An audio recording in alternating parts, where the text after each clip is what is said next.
Hey guys, what's up? Welcome into Dragon Ball. And today I'm giving you guys another Dragon Ball Super episode review.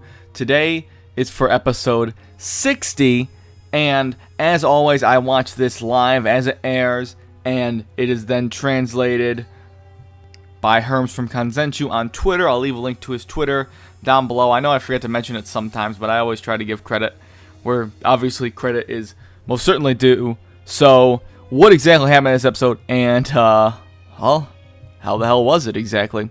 Well, if you've seen the previews, and of course the spoilers, you've known what's going to happen in this episode for a while now. In the preview, we saw that it basically, the entire episode was kind of on the Kai planet with Zamasu and Gawasu.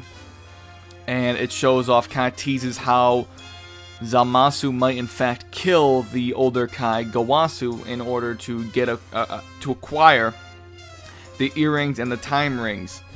And this is exactly what happens in the episode. It starts off with Goku and the gang. You know, Goku, Beerus, Supreme Kai, and Whis up against Zamasu. And Zamasu's wondering, like, what the hell are these guys doing here? And he recognizes the Supreme Kai. He does recognize Supreme Kai from Universe 7. Which was interesting, and I mean, from the latest manga chapter, I guess that kind of ties into a little bit of what we learned in the last manga chapter that we got a few days ago, I believe. So, we get that, and Beerus is pretty confident in the fact that Zamasu is going to kill Gawasu. He's very, very confident in this.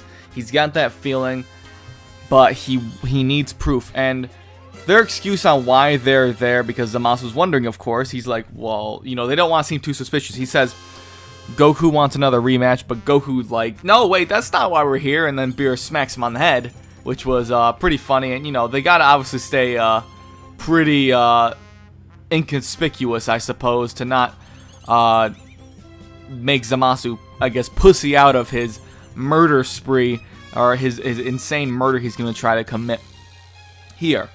So what ends up happening is, you know, Whis puts down a meal with some, I thought it was dumplings, but I guess it's like a rice cake filled with, what Herms was saying, it's daifuku or something, which is basically like a rice cake with bean jam, which is, I guess, you know, it's something that's from Japan or whatever. I was not aware. I honestly thought, I guess it's kind of like a dumpling, but I thought it was just like a dumpling, like, you know, like a pork dumpling or something. And then he's got some tea there as well. And they go off above the planet and oversee what's going to happen here.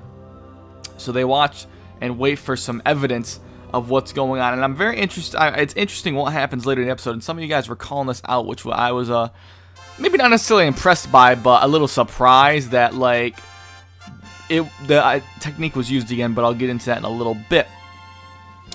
So we get a little bit of, I guess I'll go over, you know, we see, I'll get this out of the way, we do get some glimpses of the future again with Zamasu and Black, and they have a little hideout, which obviously they're not hiding, but it's their little, they have like a little shack that they kind of go and stay in. It's out in the wilderness, and all the trees and everything are fine, very healthy looking environment, right? Not destroyed or anything like that. And they're talking about, you know, Son Goku.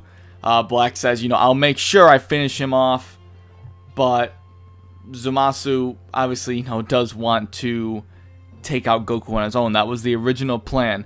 But Black says he'll finish off Goku for sure, and Zamasu says if he does that, he'll have nothing left to raise his battle power with. So they're really focusing on that fact that Black gets stronger as he fights, which I'm still kind of curious of how that works. But aside from that, we get some scenes of Kid Trunks confronting future Trunks, saying, like, you know, you're not a real Saiyan, you know, what are you doing moping around here? You should be out there defending things, trying to fight him, and he sucker punches future Trunks. I don't really know if it's a sucker punch, but he charged him, and Trunks saw it coming, but he just kind of took it, I guess.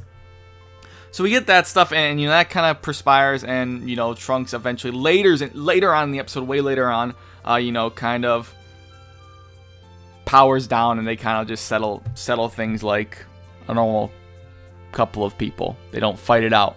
But there really was nothing to discuss of that. It wasn't that interesting. It really wasn't that cool. the real meat of this is the whole mystery of, you know, what's going to happen with Gowasu.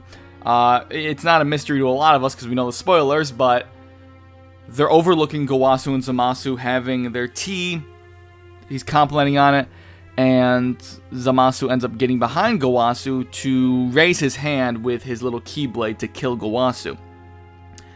And he's about to swing, and they fake us out by making Gowasu choke on his food and then having to slurp down some tea to clear his throat, which I thought was pretty funny. And then after that, Beerus and, you know, the gang are like, well, you know, the Supreme Kai's like relieved that he didn't murder him yet.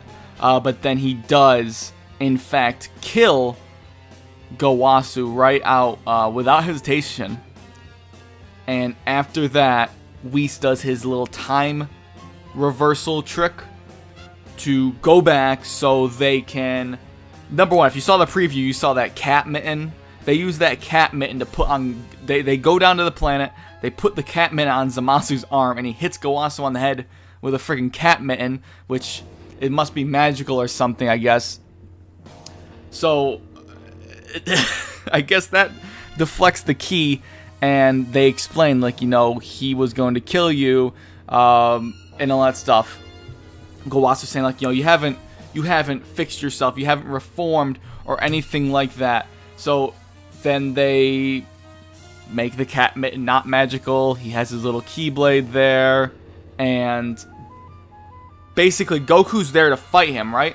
I like that Goku's there to fight Zamasu and take him out. There's no interference from anyone else. Yeah. But Zamasu's coming towards Goku with that little keyblade. Goku's still in his base form. And, you know, what a lot of people knew was going to happen from the spoilers, of course. Beerus grabs Zamasu's arm.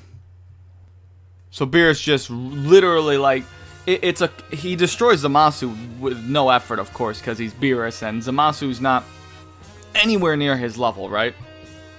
He destroys Zamasu just like that. It was a pretty epic looking scene, though, because I knew he was going to destroy Zamasu.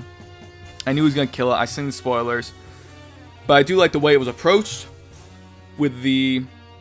It could have just been a simple blast, right? But what they did was he screamed and he, like, dissolved up in the air. It is very similar to back in the Battle of God's arc, I guess you could say, when he'd, like, tap on, when he would, like, destroy things in the Battle of God's arc, when he would, like, tap things and they'd kind of, like, dissolve. It was very, very similar to that.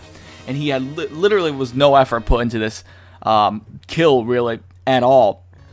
And, you know, Gowasu's just so surprised that this had happened. And nothing really happens after that on the planet. They kind of just go back to Earth. They really are the ones that, you know, Trunks says, you know, I know how you feel, like, Kid Trunks, so that's when they stopped fighting. They had their little fight, and they stopped then, and then they kind of landed in the middle of them. Whis did, and Beerus kind of says, you know, that was a really shit landing, Whis. And, the future, they talk about how the future should be fine now. They tell Trunks that Zamasu was destroyed, so the future should be okay, but future Trunks is still in question in this, and obviously we know that there's no way that the future's okay. It's still messed up. They're gonna have to go out there, and there's gonna need to be real resolve here, really. It's not as simple as destroying the past Zamasu here. It's quite different than that here. There's apparently a little more going on in that, but I didn't get quite as much detail out of this, and Herms didn't get it because, like, he basically waits for, like, certain things. He waits for, like, the closed captioning, you know, like how they have, like, subtitles on things, and on TV, he's waiting for those to get uploaded, so there will be more information on that. But as of now, right now, all we have is that, you know, Beerus says, you know, these should be gone in the future now, which isn't exactly, you know, how Dragon Ball time travel works. I'm not really sure what's going on here with this. I know that Toriyama said there's going to be some inconsistencies with the arc, but I'm confused of how, like, anyone would believe that this would actually destroy Zamasu in the future. It's a little questionable to me, but we'll have to see how that works. But overall, it was a pretty enjoyable episode. It was good. It was definitely above average. It was nothing great. Highlights were, of course, in suspense, waiting to see how Zamasu kills Gowasu. And I think if you went into this episode not knowing what was going to happen, like me, you would enjoy it more. There'd be a lot more mystery going on here and a lot more suspense. But even though I knew what was going on, I was waiting like suspensefully, like when is this gonna happen? Like that first fake out when Gawasu starts choking on the food, that was a really good fake out on their part for presenting that and, you know, making that not the actual death scene. And I was pretty excited to see that Whis used his little time reversal. But, you know, pretty solid animation. Not too many things detracted from what the core of the episode was supposed to be, which was this whole setup of, you know, when is Gawasu gonna die? How is he gonna die? What's Zamasu going to do? Is he gonna go through with this and that stuff? And seeing Beerus kill Zamasu was a real treat to see that. Seeing Beerus do almost anything is always a treat. I love the voice acting on Beerus. I always love you know, the Funimation with Jason Douglas and, you know, the Japanese voice acting. I like them both probably equally as much, but again, not much else to say. It really wasn't an episode filled of too much to talk about, so I feel like I might have rambled a little bit too long here. But if I missed anything important, major, let me know down below. I think I did cover just about everything, though. I don't really think I missed too much, and if I did, I apologize. Hopefully it wasn't anything major. But aside from that, not really much else to say about the episode. So hopefully you guys enjoyed the video. Thanks for watching. Share your thoughts on the episode down below. Did you like it? Did you think it was good? Did you think it was a waste of time? I think it was definitely an important episode in the series to obviously illustrate that they are trying to take care of this problem, this threat of Zamasu and Goku Black in the future.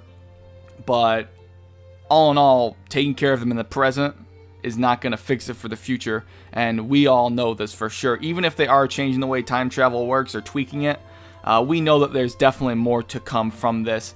There's no way they would end it off this anticlimactically. So other than that, guys, you know, with that out of the way, share your thoughts down below. Thanks for watching, and I'll catch you later.